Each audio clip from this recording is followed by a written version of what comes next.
CM उमरदुल्ला ने बड़ी statement जो है वो दी है। एक निजी चैनल पर उन्होंने इस स्टेटमेंट को जारी किया है। ये स्टेटमेंट तब आई है जब लगभग 2 साल से ज्यादा का वक्त जो है जम्मू कश्मीर के डेली वेजर्स और कैजुअल लेबर वर्कर्स को जो है प्रोटेस्ट करते हुए हो गया है, एजिटेशन करते हुए हो गया है। इस एजिटेशन के बाद कई न्यूज चैनल्स में यह कहा जा रहा है और दावा किया जा रहा है कि डेली वेजर्स को परमानेंट यानी कि रेगुलाइजेशन करने के लिए उमरदुल्ला ने जो है एक स्टेटमेंट जारी किया है। आखिरकार सच्चाई क्या है और क्या सीएम उमरदुल्ला ने कहा है, पूरी डिटेल में जानकारी मैं आपके समक्ष रखूंगा। इस वीडियो को अंत तक जरूर देखिएगा और जितने भी डेली वेजर्स कैजुअल वर्कर्स हैं जो भाई बहन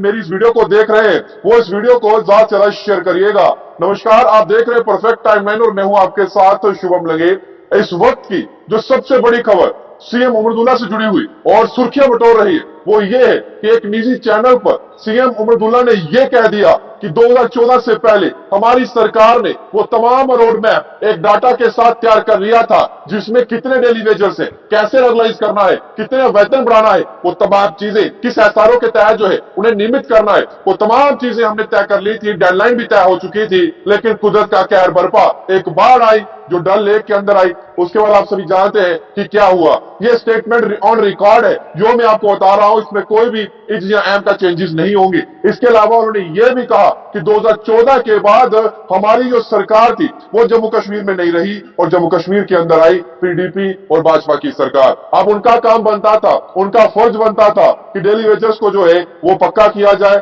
उनके लिए कोई रेगुलाइजेशन पॉलिसी जो है वो लाई जाए। लेकिन ऐसा हुआ नहीं और ऐसा करने की मंशा जो है उनकी दिखी नहीं। उसके बाद उन्होंने ये कह दिया कि अब जब हमें फिर से चुनकर सरकार में भेजा गया है, लोगों ने हमें जब सरकार में भेजा है, लोगों ने जब हमें सत्ता में भेजा है, 5 साल के लिए हमें भरोसा हम पर जताया और हमारे कई साथी जो हैं वो आज असेंबली में हैं, तो मैं आपको ये बताना चाहूंगा कि वहां पर यह कहा गया है कि अब एक बार फिर से हमें वो मेहनत करनी होगी, एक बार फिर से हमें ग्राउंड रियलिटी बांटनी होगी कि आखिरकार डेली वेजर्स का जो डाटा है वो कितना है। यानी कि पहले जो क्लेम किया जा रहा था कि 61,000 परिवार हैं, या फिर कोई कह रहा था कि लाख परिवार है, कोई कह रहा था कि इतने डेली वेजर्स हैं, वो कह रहे हैं कि जब 2014 से पहले हमारी सरकार जम्मू कश्मीर के अंदर थी तब हमारे पास पूरे एग्जैक्ट फिगर्स थी, आंकड़े थे, हमने वो तमाम चीजें बढ़ा ली थी, लेकिन उसके बाद हमारी सरकार रही नहीं और वो डाटे भी बाढ़ में बह गए थे। इसीलिए अब जब हम फिर से सरकार में आए हैं तो अब हम जो है उनके लिए फिर से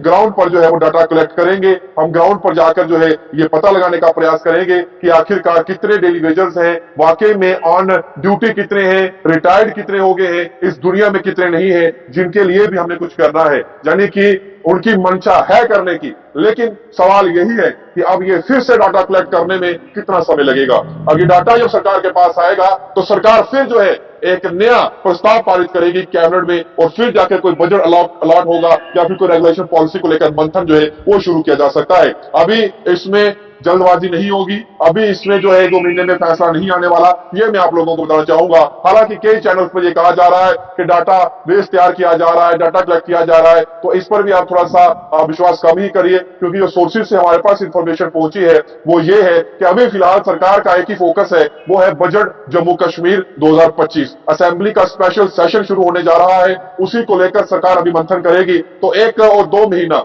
मार्च का महीने में बजट सेशन होगा, उसके बाद पूरा महीना जो है बजट सेशन के बाद जो है कैबिनेट अपने अपने जो पैसा आया होगा, जहां जहां लगाने के लिए बात कही होगी वहां लगाएगी, और वो महीना भी निकल जाएगा। तो आप लाजमी और मान के चलिए कि मार्च के बाद अप्रैल महीने से कुछ हलचल जो है डेली वेजर्स को लेकर सरकार कर सकती है, लेकिन फरवरी और मार्च के महीने में सरकार ऐसा कोई भी डिसीजन या फिर कोई भी ऐसी चीज जो है वो नहीं करने वाली। ये तो साफ तौर पर इस बयान से स्पष्ट हो गया था और जैसे जो समीकरण बढ़ रहे हैं वो भी ये कहते हैं। हालांकि सीएम उमरदुल्ला ने यह भी कहा कि हमारे हाथ बंधे हुए हैं, जम्मू कश्मीर सरकार के पास खजाना जो है वो खाली है, अभी उतना खजाना नहीं है कि हम वो तमाम चीजें कर पाए, तमाम प्रोजेक्ट्स को जो है वो इंप्लीमेंट कर पाए। लेकिन उन्होंने ये भी कहा कि केंद्र के जो फैसले हैं वो तो हमें लागू करने ही होंगे और वो हम करेंगे, लेकिन आज तक जो भी फैसला हमने कैबिनेट ने किया है उसे पहले एलजी मनोज सिन्हा के पास जाना पड़ता है, एलजी मनोज सिन्हा उस पर हस्ताक्षर करते हैं, उसके बाद जाकर जो है वो फाइल जो है हमारे पास आती है, फिर हम उसे इंप्लीमेंट जो है जम्मू कश्मीर के अंदर कोई डिसीजन जो लेते हैं उसे कर पाते हैं। लेकिन सवाल ये उठता है कि कल बीएसपीओ को लेकर एक पोस्ट शेयर की गई थी, पोस्ट के बाद काफी खुशी और उम्मीद की किरण जो थी असरूर के भाइयों के अंदर जगी थी, और मैं आज उन्हें कहूंगा कि घबराइए नहीं, पक्का सोर्सेज से खबर है कि कैबिनेट के अंदर आपके वेतन को लेकर बात हुई थी। अब ये क्रेडिट बार थी कि क्या था, ये तो एनसी या फिर सीएम उमरदुल्ला जानते हैं, क्योंकि हो सकता है कि एलजी मनोज सिन्हा तक ये प्रस्ताव गया हो और उन्होंने पास किया या नहीं किया, उससे पहले ही क्रेडिट लेने के लिए ये पोस्ट शेयर कर दी गई हो। लेकिन इतना जरूर कह सकता हूं कि अब ये डिपार्टमेंट तो होम डिपार्टमेंट है, सेंटर के अधीन आता है, एलजी मनोज सिन्हा भी इसका डील करते हैं, लेकिन फैसला जो है अंतिम केंद्र लेगी कि एसपीओ का वेतन कितना रिलीज करना है, कितना बढ़ाना है या फिर कितना नहीं बढ़ाना है। लेकिन एक बड़ी मेजर अनाउंसमेंट जो उन्होंने की थी वो यही थी कि हमने तमाम वो चीजें कर ली थी, तमाम वो रोड मैप तैयार कर लिया था, हम पक्का करने रेगुलेशन पॉलिसी लेकर आने वाले थे, लेकिन बाढ़ आ गई और वो सारी चीजें बह गई बाढ़ के अंदर। हमारी सरकार भी नहीं रही और 2014 के बाद तो हम हुकूमत में नहीं थे, 10 साल का गैप रहा, अब हम हुकूमत में आए हैं। अब फिर से वो मेहनत करनी पड़ेगी, मुशक्कत करनी पड़ेगी, फिर से ग्राउंड रियलिटी को मापना पड़ेगा, एक्चुअल फिगर्स डाटा के साथ हमें जो है एक पॉलिसी फ्रेमवर्क करनी पड़ेगी, कैसे और कितने इंडिविजुअल्स जो काम कर रहे हैं, अनप्रेजेंट कितने हैं, ऑन ड्यूटी कितने हैं, रिटायर्ड कितने हो गए, उन तमाम चीजों को ब्यौरा लेने के बाद जो है हम कोई ना कोई फैसला जो है डेली वेजेस के रेगुलेशन को कर सकते हैं। हालांकि उन्होंने भी नहीं की, एलजी मनोज सिन्हा ने भी ना नहीं की थी। उन्होंने कहा था कि उनके ये एक हक की बात है और ये जायज डिमांड है। हालांकि उन्होंने भी ऐसा नहीं कहा कि ये नाजायज डिमांड है, ये जायज डिमांड नहीं। उन्होंने भी कहा कि अच्छी डिमांड, ये चीज उनको होनी चाहिए और देना चाहिए, हम करेंगे, पहले करना चाहते थे, मंशा थी लेकिन उस समय कर नहीं पाए, अब आए हैं, 5 साल का समय है, करेंगे। यानी कि अब ये 5 साल आपको इंतजार करना होगा। आशा उम्मीद करते हैं कि ये 5 साल ना लगे और जल्द ही इसी साल जो है कोई गुड न्यूज डेली वेजर्स और कैजुअल वर्कर्स के लिए आ जाए, एनवाईसी रेवरे जंगलात के लिए आ जाए, होम गार्ड्स के लिए आ जाए, लैंड ओनर्स के लिए आ जाए, मिड डे मील वर्कर्स के लिए आ जाए, आशा वर्कर्स के लिए आ जाए, आंगनबाड़ी वर्कर्स के लिए आ जाए। कितने नाम लूंगा, जम्मू